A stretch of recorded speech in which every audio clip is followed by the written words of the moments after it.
সনাতনীদের হেনস্থা চট্টগ্রামে।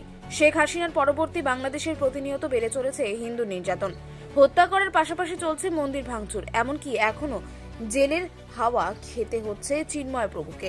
সব মিলিয়ে এক কঠিন পরিস্থিতির মধ্যে দিয়ে যাচ্ছে সেই দেশের হিন্দু সম্প্রদায়ের মানুষরা।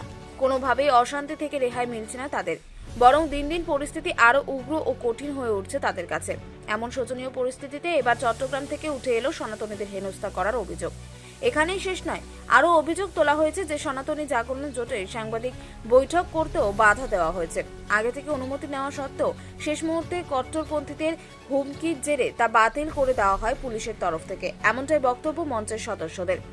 সূত্রের খবর, 5,000 টাকা দিয়ে চট্টগ্রাম প্রেস ক্লাবের হল ভাড়া নেওয়া হয়েছিল বাংলাদেশ সম্মিলিত সনাতনী জাগরণ জোটের তরফ থেকে। সেখানে তাদের সরব হওয়ার কথা ছিল চিন্ময় কৃষ্ণের হেনস্থা নিয়ে, পাশাপাশি তারা বার্তা দিত পরবর্তী কর্মসূচি, রণকৌশল ও মোকাবিলা পথ নিয়েও। কিন্তু শেষে সব বাতিল করে দেওয়া হয়।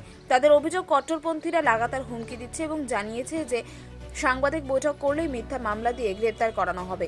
এখানেই শেষ নয়, মামলায় কোনো আইনজীবীও দাঁড়াবে না বলে হুঁশিয়ারি দেওয়া হয়েছে বলে দাবি তাদের।